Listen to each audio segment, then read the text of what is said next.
नमस्कार, मैं हूं अमित कुमार। कई ऐसे संकेत मिल रहे हैं कि उत्तराखंड में हल्द्वानी का मामला अब हिंदू मुस्लिम का एंगल लेने लगा है और देश में ये हिंदू मुस्लिम का एंगल लेगा और देश के राजनीति में एक बार फिर ये धर्म का बहुत बड़ा कार्ड खेलेगा। लेकिन सबसे पहले आपको बताते हैं कि यह मामला जब अब हाई कोर्ट होते हुए सुप्रीम कोर्ट पहुंच गया तो देश के सर्वोच्च न्यायालय ने क्या कहा। सर्वोच्च न्यायालय ने तो फिलहाल इस मामले में 7 फरवरी तक लोगों को स्टे लगा दिया है, यानी हाई कोर्ट का जो फैसला था उसको निरस्त कर दिया था। हाई कोर्ट ने जिस फैसले में कहा था कि हल्द्वानी में जो लोगों ने रेलवे के ज़मीन पर कब्जा किया हुआ है वो ज़मीन रेलवे का है और रेलवे को वो ज़मीन 7 दिन के अंदर में लौटा दिया जाए और इसके लिए वहाँ लगभग जो 5,000 परिवार रहते थे जिसमें 50,000 की कुल आबादी थी उस पर बुलडोजर चलने वाली थी उन सबके घरों पर, क्योंकि वो ज़मीन रेलवे की थी और रेलवे उस जमीनों को खाली कराना चाहता था। लेकिन इसी विवाद को कुछ लोग लेके सुप्रीम कोर्ट पहुंच गए हाई कोर्ट के डिसीजन के अगेंस्ट। हाई कोर्ट के डिसीजन के अगेंस्ट जब लोग सुप्रीम कोर्ट पहुंचे तो सुप्रीम कोर्ट ने कहा कि चूंकि ये मामला बहुत ही सेंसिटिव है इसीलिए फिलहाल हाई कोर्ट का जो निर्णय है जो जमीन को खाली कराया जाए उस पर उन्होंने स्टे दे दिया और अगली सुनवाई 7 फरवरी को होगी। यहाँ तक तो ठीक है, लेकिन ये मामला अब हिंदू मुस्लिम का रंग ले लेगा देश में, ऐसा अनुमान लगाया जा सकता है। क्योंकि सोचिए जो हल्द्वानी में जो लोग रहते हैं 5,000 परिवार है और 50,000 इनकी आबादी बताई जा रही है। इस आबादी में सबसे अधिक संख्या जो है वो मुसलमानों की है। ये मुस्लिम बहुल बस्ती है जिन्होंने रेलवे के जमीन पर उत्तराखंड के हल्द्वानी में कब्जा कर लिया है। इस मामले में जो कांग्रेस के विधायक है, गौर कीजिएगा यहाँ पे, जो कांग्रेस के विधायक है सुमित हृदयेश इस मामले को जब हाई कोर्ट ने कहा कि वो जमीन रेलवे का है और लोगों को वहां से खाली कर देना चाहिए तो इस मामले को सुमित हृदयेश ने सुप्रीम कोर्ट लेके पहुंच गए। इस मामले में लोगों की बातों को लेके सुप्रीम कोर्ट पहुंच गए। सुप्रीम कोर्ट में जो सुमित हृदयेश का वकील था या जो कहे कि हल्द्वानी में जो लोग रह रहे हैं उनकी जो वकील था वो थे सलमान खुर्शीद कांग्रेस नेता है। इतना ही नहीं, इस मामले में एक याचिका प्रशांत भूषण भी डाले थे सुप्रीम कोर्ट में। सुप्रीम कोर्ट ने सारे मामले पे एक साथ करके और उस पर सुनवाई की जिसमें उन्होंने कहा कि अगली सुनवाई 7, अभी तक स्टे लगा दिया हाई कोर्ट के फैसले को और कहा अगले सुनवाई 7 फरवरी को होगी। अब सोचिए यहाँ पे ये सारे लोग कांग्रेस के नेता है या कांग्रेस के लोग अभी एक्टिव है। अभी उत्तराखंड में सरकार किसकी है? सरकार है अभी बीजेपी की।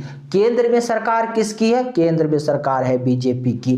तो देखिए उत्तराखंड में भी सरकार बीजेपी की, केंद्र में भी सरकार बीजेपी की और रेल मंत्रालय भी अभी केंद्र सरकार के अंतर्गत और रेल मंत्रालय को जो मंत्री चला रहे हैं वो भी बीजेपी के नेता। तो सारे कुछ जो प्रशासन व्यवस्था है वो बीजेपी के अंदर में आता है और वहाँ पे जो आबादी रह रही है वो मुस्लिम आबादी है जिसकी संख्या लगभग 50,000 बताए जा रहे हैं। अब इतने बड़े आबादी वोट के लिहाजे से भी बहुत बड़ा मैटर रखता है, बहुत बड़ा मायने रखता है वोट बैंक के लिहाजे से भी। इसीलिए अब इस मामले में पूरा 100% अब यकीन मानिए कि ये मामला अब देश में जो है हिंदू मुस्लिम का एक नया रंग लेगा और हो सकता है कि देश में जो आने वाले साल में चुनाव हो, चाहे 2024 में जो लोकसभा का चुनाव है या 2027 में जो उत्तराखंड और यूपी में विधानसभा का चुनाव है, उससे पहले बिहार में भी विधानसभा का चुनाव होने वाला है, राजस्थान में भी होने वाला है। इन सारे चुनावों में अब ये मामला आपको सुनाई दे, क्योंकि कुछ लोग अब इस मामले की तुलना उत्तराखंड के हल्द्वानी में जो घटना हो रही है इसकी दिल्ली में जो सीए और एनआरसी के खिलाफ प्रदर्शन हुआ था शाहीन बाग में उससे भी कर रहा है। क्योंकि उत्तराखंड के हल्द्वानी में भी देखा गया कि वहां पे जो विरोध हो रहा था जब हाईकोर्ट के फैसले का, तो वहां पे जो मुस्लिम महिलाएं थी और बच्ची थी, छात्राएं थी, उसको आगे कर दिया गया था। और शाहीन बाग में भी यही हो रहा था। शाहीन बाग में भी जो आंदोलन पे सीए एनआरसी के खिलाफ बैठे हुई थी उसमें महिला आगे थी और बहुत बड़ी संख्या में महिला थी। तो इसीलिए अब कुछ लोग इसको शाहीन बाग से भी इसकी तुलना कर रहे हैं। और मुस्लिम तो वहाँ है ही और केंद्र में एक नैरेटिव भी सेट करने का प्रयास किया जाता है कि एंटी मुस्लिम सरकार है, इसलिए हिंदू मुस्लिम इस पे पूरे होने की उम्मीद है। क्योंकि सोचिए 2013 जब ये मामला पहली बार हाईकोर्ट पहुंचा तो वो वर्ष था 2013 और जो अभी फैसला आया हाईकोर्ट का फैसला दिसंबर 2022 में आया। अब जोड़ेंगे तो ये 9 वर्ष हो जाता। हाईकोर्ट को इस मामले के जो निर्णय देने में समय लग गया वो कुल 9 वर्ष का समय था। और इसके बाद जब ये मामला सुप्रीम कोर्ट पहुंचा तो अनुमान लगाया जाता है, हो सकता है सुप्रीम कोर्ट इस मामले के 2 महीने में ही, 10 दिन में ही अपना जजमेंट दे दे। लेकिन अगर हाई कोर्ट की तरह सुप्रीम कोर्ट में ये मामला लटका और 5 साल, 7 साल, 9 साल खींच दिया तो समझिए 2023 शुरू हो गया, 2030-31 में एक अनुमान लगा रहा हूं फिर भी कि 2030-31 में इसके जब हाई कोर्ट की तरह अगर सुप्रीम कोर्ट ने इस मामले को लंबा खींचा, 2030-31 में जो है जजमेंट आएगा। इस बीच देश में कई राज्यों में सारे राज्यों में विधानसभा चुनाव हो जाएंगे। देश में 2024 का हो सकता है लोकसभा चुनाव भी बीत जाए और ये मामला जो है चुनाव के लिहाजे से हिंदू मुस्लिम के एंगल से इस मामले को भुनाने का पूरा प्रयास किया जाए।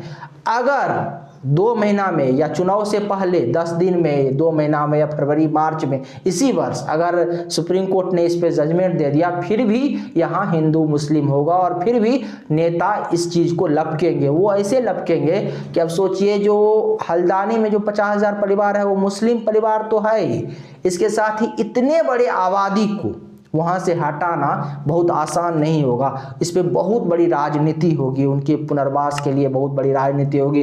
पुनर्वास की व्यवस्था कर भी दी गई, फिर भी बहुत बड़ी राजनीति होगी, क्योंकि इस मामले को बहुत आसानी से सुलझाया जा सकता है। कहा जाता है कि वहाँ 5,000 परिवार है जिसकी आबादी लगभग 50,000। ये 50,000 लोगों की पुनर्वास की व्यवस्था सरकार कर सकती है। देश की सरकार के पास इतना सामर्थ्य है और बहुत आसानी से दूसरे जगह ये लोग शिफ्ट भी हो जाएंगे। लेकिन फिर सवाल उठता है यहाँ पे जो राजनीति इंटर हो गया, जो राजनेता इंटर कर गए हैं, जो देश को बांटने वाले लोग इंटर कर गए हैं, जो लोगों को इन चीज़ों के जरिए अपना वोट बैंक नज़र आता है, जिन लोगों को इन चीज़ों के जरिए हिंदू मुस्लिम का एंगल नज़र आता है, वो लोग इन चीज़ों को इतनी आसानी से होने नहीं देंगे। और इसके संकेत भी पिछले जो आप कुछ चीज़ें देखे होंगे, जिस प्रकार से ये घटना हाई कोर्ट से सुप्रीम कोर्ट तक पहुँचा, इन चीज़ों में दिखाई देने लगी है।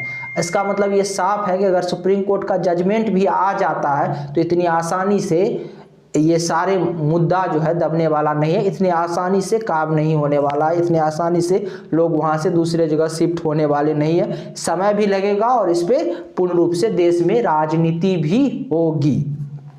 लेकिन फिर सवाल रेलवे पे उठता है। इस देश में कई जगह है जहाँ पे चाहे आप रेलवे की ज़मीन हो, चाहे दूसरे सरकार की ज़मीन हो, वहाँ पे लोगों ने जब अतिक्रमण कर लिया है तो इतने दिनों तक, जैसा कि वहाँ कहा जा रहा है, कई लोग कह रहे हैं कि हम 1940 से रह रहे हैं, हमारे 3 पीढ़ी वहाँ रह रहे हैं। कई लोग कई वर्षों से बता रहे हैं रह रहे हैं, उनको ज़मीन पट्टा पे मिला हुआ। इतने दिनों तक रेलवे कहाँ सोई हुई थी? और एक जगह अगर रेलवे इतने वर्षों के बाद जागी भी, जब लोग 3 पीढ़ी से रह रहे थे, उसके बाद जब रेलवे जगी भी तो और जो जगह रेलवे की जमीन पर या दूसरे सरकारी जमीन पर लोगों ने कब्जा कर लिया है, वो रेलवे या सरकार कब जगेगी?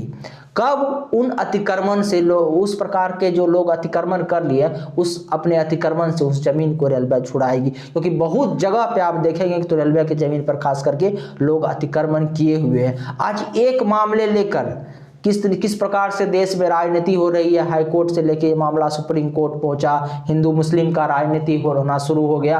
अब सोचिए जब बार बार आप एक एक मुद्दा रेलवे लेके आएगी, एक एक जगह जो अतिक्रमण है रेलवे की जमीन पर, वो मुद्दा लेके जब रेलवे बाहर आएगी और इस प्रकार से देश में राजनीति होगा, हाई कोर्ट मामला जाएगा, मामला सुप्रीम कोर्ट जाएगा, तो समझिए इससे फायदा किसको होगा? फायदा इससे राजनेता को होगा, लेकिन देश की क्या आम जनता को फायदा होगा? फायदा उन लोगों को होगा जो हिंदू मुस्लिम की राजनीति करना चाहते हैं। कल यही एंगल दूसरा ले लेगा, कहीं किसी जाति विशेष के लोग कब्जा किए होंगे तो वहाँ जाति का एंगल ले लेगा।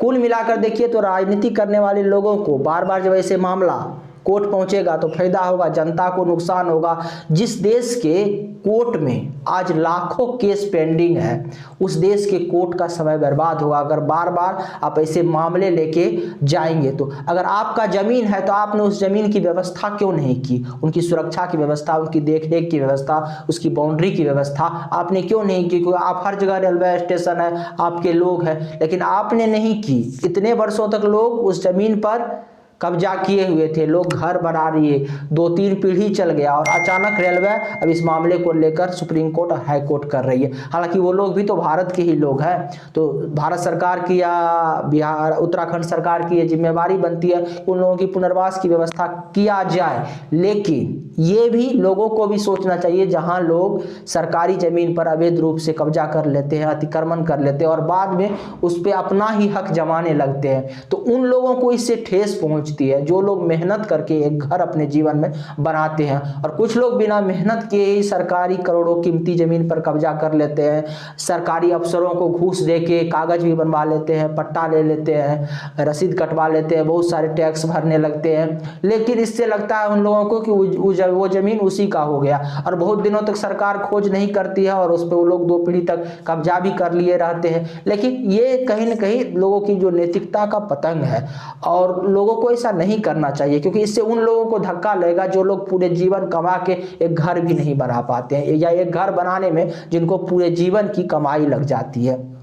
तो ये ठीक नहीं है। दोनों एंगल से देखिए इस मामले को, और लोगों की पुनर्वास की तो व्यवस्था होनी चाहिए। सब कुछ आसानी से हो भी जाएगा इस मामले पर, लेकिन इस मामले में अब देश की राजनीति घुस गई है। इस मामले में अगर हिंदू मुस्लिम की राजनीति घुस जाएगी और जिस प्रकार से घुस गई है, तो समझिए ये मामला की समाधान इतना जल्दी नहीं होने वाला है। ये बहुत लंबा, भारत के राजनीति में ये मामला बहुत लंबे समय तक आपको इसकी गूंज सुनाई देगी। आगे देखते रहिए इस मामले में होता क्या है। अगर आपको हमारी बात समझ में आई तो इस वीडियो को अधिक से अधिक शेयर करें और चैनल को सब्सक्राइब करें। नमस्कार, धन्यवाद।